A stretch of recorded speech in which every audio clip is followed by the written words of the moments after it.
Hello and welcome to Changing What's Possible, the Disability Innovation Podcast brought to you by the Cerebral Palsy Alliance Research Foundation.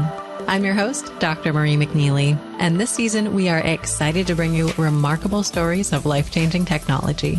Today we have with us Ali Jawad, and Ali is co-founder of the company Accessercise, as well as a 4-time Paralympian powerlifter.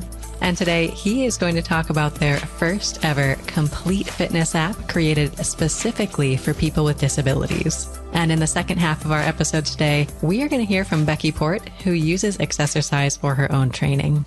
So listeners, let's get started. Ali, thank you so much for joining us today. Thanks for having me on. Well, Ali, we are excited to learn more from you and to hear more about Accessercise. So can you start by telling us more about the company and your role there? So I'll give you some context behind it so people understand the story, because I think that's really important and how it got created.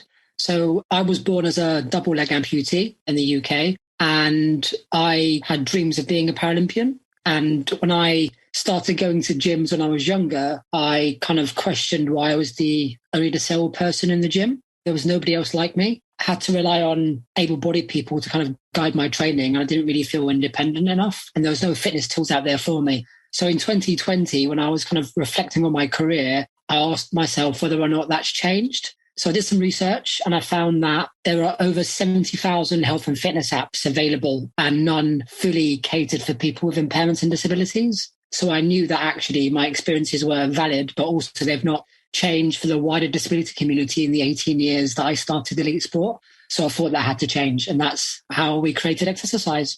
Oh, that's phenomenal. And I know identifying the problem is a huge part of launching a startup company, but was it difficult kind of diving into the business side of things? Oh, absolutely, because I'm not an entrepreneur. My background is just in elite sport. And obviously I'm not a tech person. So I did lack the business skills, but my co-founder, he's more kind of business minded, which definitely helped me. But I guess as an elite athlete, you kind of adapt to loads of challenges in your career, and you always have the adaptation and the flexibility to pull off some really big ambitions. So I guess I had to use that to kind of my advantage to learn. And yeah, we're still learning. We're kind of really proud that we managed to launch it from initial idea to a fully functional app in the UK within 1 year of the idea. That is amazing. So can you walk us through in a little bit more detail how you got to that point from initial idea to within a year, which is an amazing timeline, having this company? Yeah, we also had COVID as well. So we were in full lockdown. So everything was virtual as well. So that was a big caveat. But so basically, I started thinking about if there was a fitness app out there for the disabled community, what would it look like? What features would I want it to have to achieve the goal of making Accessercise accessible, but also gives it independence for disabled people to keep fit and healthy on their terms? So I started kind of writing a list of the features, realizing that with an app, it's not just about the features, it's all about the flow, the usability, the functions. It got quite complicated when we actually started delving deeper and deeper. So we outsourced the app development to an app development company that kind of aligned to our goals. And they were very good in terms of communicating with us and actually getting things done with the deadlines that we set them. And we were having literally 6-hour meetings every single day to go through all the details of how the app was going to run. So having just the features was never enough. So it took its toll in that year because it made me realize that building an app was going to be very, very tough. And it sounds like you put a lot of thought and energy into developing this application. So Ali, how does Accessercise work? So basically, there are 3 key features in the app, which allows us to hopefully achieve our aim of exercise independence.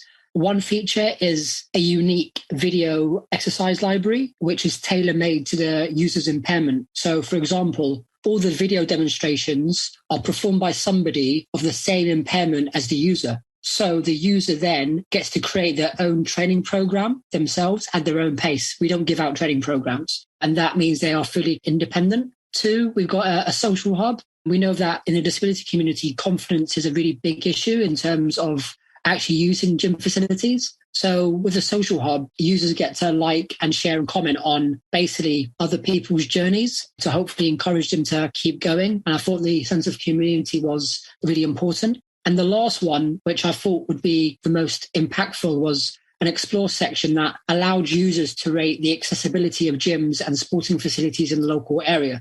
Now, the big advantage to that is we'll have real life data to suggest whether or not the fitness industry is actually accessible, but it also would inform the fitness industry of what it can do better in the future to attract disabled people into their gyms. Definitely. And I think this transparency going both ways is really important. Helping people find places that will be a good fit for their needs and also helping those places become better fits for everybody's needs. So can you talk a little bit more about who you envision Accessercise might be a good fit for? You mentioned some specific video content tailored to people with different needs or disabilities. So what kinds of videos do you have? So thinking about the idea initially, I thought, well, there are so many disabilities and impairments out there. What do you want to achieve with this? Do you kind of stick to physical impairments? Do you go, no, we want to make it bigger and better? Or we kind of deliberated quite a lot of what we wanted Accessercise to be. And I thought to myself, well, fundamentally, we want the disability community to be able to exercise independently without relying on other people. So we made kind of a promise. It's a big promise. We've still got a long way to achieve it. So please be patient with us. But we want it to be the most accessible fitness app there's ever been for every single impairment out there. And I know that's going to take a very long time, but that has to be the aim. As an elite athlete, you aim for being a Paralympian or medaling at the Paralympics. I was lucky to achieve that. So why not have that same dream when it comes to Accessercise? And I guess I just want every single disabled person out there to know that we are thinking of them and it is for them. So we're hoping that the exercise content, which varies from novice all the way to advanced, and they can go at their own pace. I just hope that they come on the journey with us and give us as much feedback as possible. Absolutely. And I'm glad you mentioned this point about starting from novice all the way to advanced, because I think starting an exercise plan or a program can be really intimidating. So how do you envision people are going to be able to, I guess, decide where they fit on that continuum? And do you really feel like this novice, like, is it really novice where people would feel comfortable kind of jumping right in? In the exercise section, there's a filter where we kind of ask you your level or where you think your perception of your level is. And then basically you go through the subcategories of your level, your exercise frequency a week, what equipment you have, what impairment you are. And basically it filters everything that you've told us into the video exercises in the library. And then you get to pick or favor any exercises that you like. And that's how you create your own training program without actually realizing. Oh, that's cool. And you've hinted at this throughout our conversation, Ollie, but if you had to really pin it down and summarize, what really makes Accessercise different from some of the other solutions that may be available for people with disabilities? When I did some research, the one thing that really bothered me was the lack of quality out there with other disability-focused apps in terms of how in-depth they were. I felt that the content was too generic, too general, lacked any evidence in terms of scientific. Obviously, I come from a scientific evidence-based background because I'm also doing a PhD. So it bothered me that because it lacked any science, it would be quite dangerous. But potentially, you could hurt a lot of disabled people with the complexities of their impairments. You have to be very scientifically based. And at the moment, there is no extensive science out there to support exercise for different impairments and what's safe or not. So we have partnered with a university to make sure the research is done for us in conjunction for them to make sure that science is informing us at every step of the way to make sure that it could be the most integrated, complete fitness app there's ever been on the market. That's fantastic. And I think that's a difficult balance to achieve, having an app that is showing people exercises that are a good fit, that are safe, that are appropriate for their disability. So that it's a difficult balance to obtain. So how do you, I guess, navigate that challenge? Because of my evidence-based background, we looked at the UK. It's only available in the UK at the moment. And I realized that personal trainers cannot be the people that guide us, because in the UK, you can get a personal training qualification in 6 weeks. It doesn't mean they're specialists in disabilities. So I thought, who can we think about write the content for us and create the content for us? So in the UK, we have an organisation called the UK Strength Conditioning Association, which is considered the gold standard of strength conditioning in the country. Now, a lot of these practitioners work with the national teams, the Paralympics sports. So these practitioners are very high level that work in disability sport at the highest level. So I decided to use their accredited practitioners to make sure that the content was right and evidence-based as much as possible. That's awesome. So Ollie, if you had to think broadly, what are some of the impacts that you envision that Accessercise is either having right now or has the potential to provide for its users? I think the potential was limitless in terms of what it could do for the industry, in terms of, one, opening the accessibility of the industry. But two, the number one dream for me was to make sure that disabled people could exercise independently on their terms without relying on anybody else, because we want to be as fit and active as everybody else. We just want the tools to do that. And Accessercise could be the tool that allows them to do that. That's the big dream for me, to make sure that every single disabled person has the tool to be in charge of their own exercise and fitness journeys. And that was kind of the foundation of what the app is built on. Absolutely. I think that autonomy, that sense of control is so important when you're managing your health and you're managing your fitness. So where can our listeners go, Ali, if they want to learn more about you or more about Accessercise? On the social media channels, we've got LinkedIn, Twitter, and Instagram and Facebook. So go check us out there. We're obviously not live in the US yet. That's on our list because we're only available in the UK at the moment, but we're hoping to go global pretty soon. So hopefully, we'll just watch this space. Fantastic. Well, listeners, definitely check out Accessercise, get connected on social media. And Ali, thank you so much for joining us on the show today and telling us more about yourself and the company. No, thank you. It's been a pleasure. And listeners, stay with us. We will be right back after this short break to hear more about Accessercise from our next guest. Listeners, we are excited to let you know about the Cerebral Palsy Alliance Research Foundation's September campaign during the month of September. Each year, amazing people like you from around the world participate in this virtual health and wellness challenge to help us raise funds to support life-changing research and innovation for cerebral palsy. In 2021, we raised $1.86 million, and this year we're hoping to reach even more people to further advance critical, life-changing science for people with cerebral palsy. Registration is now open and it is free to sign up. Visit www.steptember.us to sign up and learn more about how our September trainers can help you support a great cause and reach your fitness goals. Now, listeners, I am excited to introduce you all to our second guest, Becky Porte, someone who's been using the Accessercise app, and she is going to share her experience with all of us today. So, Becky, we're excited to welcome you. Thank you so much for joining us. Thanks for having me. Well, I'm excited to learn more about both you and your Accessercise experience. So can you start by telling our listeners a little bit more about yourself? Sure. So I'm 28 years old. I was born with a congenital limb disorder, meaning that my left arm is shorter than my right. And I was also born with no fingers on that left hand. And all my life, I have been involved in sport and exercise, whether it's sports clubs at schools, outside of school. I was involved in everything, never let my impairment get in my way at all. And I suppose that sparked my love for exercise and sports teams, individual and team sports. At the age of 19, I became a qualified personal trainer and fitness instructor. My main passion was to try and get disabled people involved in sport, help those out who probably were slightly less confident than I was. Very lucky that I was confident in the gym or around other people. So I got qualified as a personal trainer. And around the similar time, I also started training as an athlete on two sports, actually. The Talent Pathway Program for target shooting and rowing for Great Britain. So I was classed as an upcoming athlete that had potential to make the official team. But unfortunately, I didn't get anywhere internationally. But I had a great experience on both sports as an athlete, learning skills. And that's how my first interaction with disabled sport and other disabled athletes kind of started, really. Oh, very cool. So where in this journey did you first hear about Accessercise?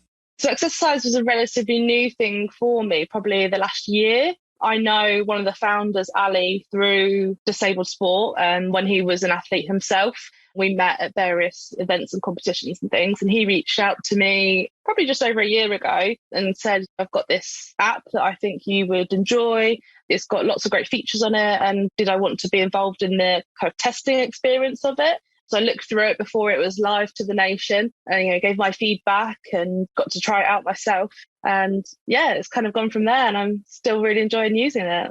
That's cool. Now, had you used any, specific tools or apps prior to starting to use Accessercise? Not specifically, no. I suppose I would use social media, and Instagram and YouTube are great tools for finding workouts and things. But in my experience, there wasn't many disabled people using or sharing on those platforms. So I'd take a workout that I wanted to use myself or one for one of my clients who say an impairment, and I had to sit and think about how I could adapt that for them or me. And that's where I think the challenge comes for a lot of users these days, is that there's a lot of exercise content out there, but not a lot of it is designed or can be adapted for people with impairments. And I think that's where the Accessercise has enabled that to change. And that's what I really love about it for myself and for some of my clients that I still train, that you can go on the app and pick a workout and see how it could be done in different ways. Definitely. I think it's so cool that you were able to kind of get this first look at Accessercise and provide feedback before it was even public. So I guess the first time you used the app, what was your initial impression and that experience kind of opening it for the first time? I just thought it was so cool. It really, really was. There's actually an app out there for disabled users in the world of fitness that's never been, well, not that I know of, has ever been done before. It's so easy to use. And I just thought, wow, this is something that I needed 10, 15 years ago. And if we had it then, how things would be different. But no, I think it's absolutely amazing, and how it's definitely opened up so many possibilities for users with impairments and even personal trainers without, that maybe want to start working with people with impairments or just want to get more knowledge. The app's so easy to use. And it's got such a variety of content on there, which I think is just really, really easily accessible. Oh, very cool. So to give our listeners a sense of, I guess, what it's like using it, what is some of the content? What are some of the things that you really like about it? For me personally, I like that you can load your workouts on there that you've done or create workouts on it. So if I'm having a bit of a mind block of what I want to do in the gym or at home, I can go on the app and filter what I want to work on that day. And it gives you a whole catalogue of exercises which are specific to my impairment. And when you sign up, you can select what your impairment is and what your goals are. That way you can really easily filter out different exercises. And you get to build your workout. And then what is really cool is you then share it to the other users. So you can give it a title, give it a name, express how you felt during the workout, make little comments on it, and share it with other users of the app that you've connected with. So that's really nice. So I've actually made friends with a few people through the app that I don't know in real life, I've never met before. But through the beta testing of the app, we kind of got to know each other. And yeah, we kind of see what each other are doing on there. And that's the great thing, I think, when you have an impairment, for me especially, I think you find a way of doing things yourself. But until you've actually seen it done maybe a slightly different way, you wouldn't know to even try it.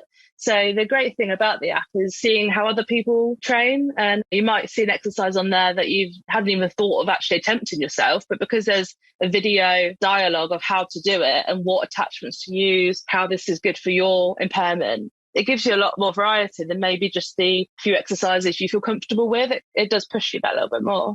Definitely. And I love that it sounds like it combines these aspects of, instructional videos and structure for your workouts with this element of community, because I think that community can be a strong driver to get people engaged in exercise and keep them engaged as well. Oh, 100%. And there's a really lovely community section on it where you can message each other, you can like each other's workouts, save each other's workouts, comment back and say, oh, I did this today. That was really great. Thanks for sharing.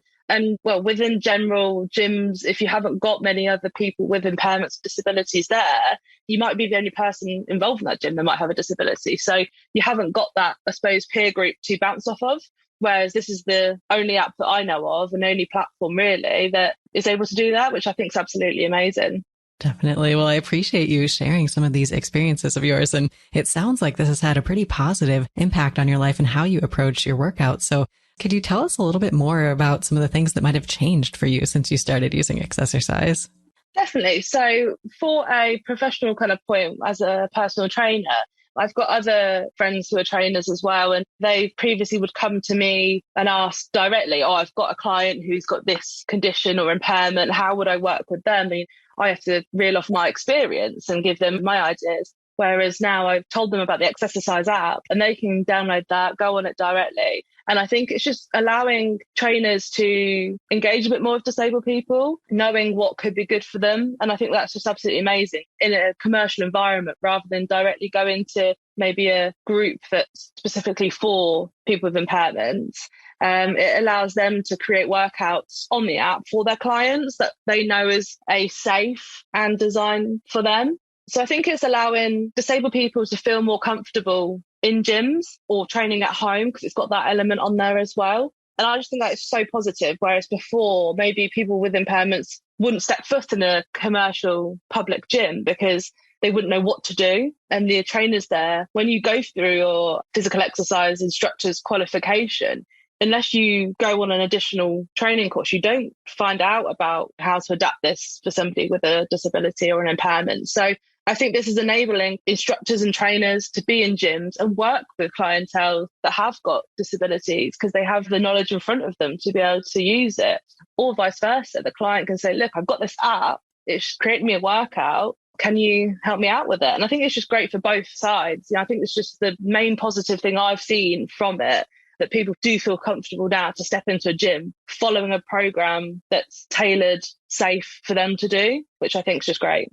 Absolutely. I think this sort of personalized and safe feature is really important. And I like the idea that it sort of provides transparency into local gyms that are actually in people's neighborhoods. So do you find that this feature is particularly helpful, maybe for people finding a gym that's the best fit for them, because there are quite a lot of them out there? Yeah, definitely. So that is another really cool feature on the app, is that it has a interactive map of the whole of the UK with all the gyms on there. And as a user, you can rate that gym based on its accessibility, the variety of equipment it's got, and make comments about it. So if there is a gym local to you that you've never stepped foot in before, and you might be a wheelchair user, for example, you don't know if it's wheelchair friendly or wheelchair accessible. But users of the Accessercise app are trying to visit as many different gyms as possible, use the app, rate that gym on its accessibility, which I think just really helps create a safe environment for everybody. And like you say, the transparency to be able to know what you're walking into. As somebody with a disability, walking into a public gym can be very daunting. So I think it's just great to really relax that user and hopefully get them into public gyms a lot more. Absolutely. And save time, I think. So you don't personally have to visit every single gym to see which one might be the best fit for you. I think that's so cool. So I guess, Becky, thinking big picture, who do you think might benefit from using Accessercise? The great thing about it is that I think it opens doors for a lot of different people. For the professionals in the gym, the trainers, the fitness instructors who might have somebody with a disability in their gym setting or in their class, it educates them. For a disabled user themselves, that wants to get into exercise but doesn't really know where to start, rather than going to their physiotherapist or paying a personal trainer, you've got this free app that is accessible on your phone, iPad, anything, to create workouts for you in the comfort of your own home or in a public space if you want to. And I think it's just opening up a whole world of opportunities for people that might not know that it's there or might not ever have tried to look out there before. So I think the range of people it's benefiting is really, really wide. But also those who have been involved in exercise before, like myself, like I said earlier, you get a bit, I suppose, tunnel vision with your own training programs. I'll only stick to the exercises that I feel comfortable doing or the ones that I know I can do safely. Whereas actually there's a lot of other exercises that I hadn't thought about that are on the app that I know I can do safely because it's been videoed by somebody with a similar disability to me. And I know that it's something I could now incorporate because I know how to do it. Absolutely. And I'm glad you brought this up, just this wide range of people who might benefit. I think people with a wide variety of disabilities might be interested in just increasing their physical activity and starting to do more exercises. So do you have some examples of the types of disabilities that might be a good fit for this app that people may not think about? So the main disabilities on the app that they have currently, I know they are trying to add some more categories, but you have upper limb impairments like myself, whether you're born with a congenital disorder or an amputee. There's also lower limb amputees on there, wheelchair users, people with spinal injuries, cerebral palsy, I think is coming on there soon, and also visually impaired users. At the moment, that's the wide variety that there is. But within that, you can mix and match. You don't have to just directly look at just your physical impairment because obviously you could do some of the other exercises that are from the other categories. And I think it also just gives a great variety of exercises If you're a wheelchair user, for example, you can go on to the other options and think, well, actually, from my chair, I could do that app in that category. And it just opens your mind up a little bit more to options and trying different things, which I think when you have a disability, you often just stick to the safe options that you know personally. So I think the variety on there is really important. That is phenomenal. Well, Becky, you've shared a lot of great insights in terms of your experiences with Accessercise, but I guess, do you have a message out there that you'd like to share with listeners who might be considering trying it? Just give it a go. And it sounds so straightforward, but even if you're an avid regular gym user anyway, I know for me personally, there's been so much more on there that's opened my eyes up to the world of exercise and disabled exercise. Just give it a go. If you're new to exercise, there's really great options on there. You know, you can start off with easy, moderate and hard exercises. They're all categorized on there. So it doesn't need to be daunting for you. If you don't want the community side of it, you don't have to be involved. You can use it just for your own direct use. It's really your own app to navigate around and use to whatever benefit suits you. Or even if you don't have a disability, download it and you'll be really inspired by some of the exercises you could use for your friends or clients, family members even. If you've got a family member that could possibly need to get involved in a bit of exercise, there's some options and ideas on there to demonstrate to them. Just try it, just download it and have a look through it, because I think everyone will find something on there that will inspire them, motivate them, and just enjoy it. It's really good fun as well. Fantastic. Well, I think that is wonderful advice for our listeners. I'm glad you brought up this idea that it's kind of for all levels, all the way beginner through advanced. People who are trainers, fitness instructors like you are, can still find things of value there that they can benefit from in their own exercise. Definitely. Yeah, it's an absolutely fantastic app and I'm really pleased to have been involved with it from almost the start. I think it's great that people are still using it now. It just shows that it is a year or so on. It's absolutely needed and just really, really good, really helpful. Fantastic. Well, Becky, we really appreciate you joining us to share your insights and experiences with everyone today. Thanks for having me. Thank you so much. And I hope your listeners download Accessercise for whatever reason and enjoy it. Fantastic. And for our US-based listeners, the Accessercise team plans on making the app available in the US soon, so stay tuned for the US release.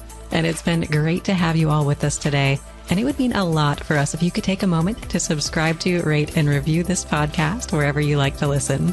And we look forward to connecting with you again in our next episode of Changing What's Possible.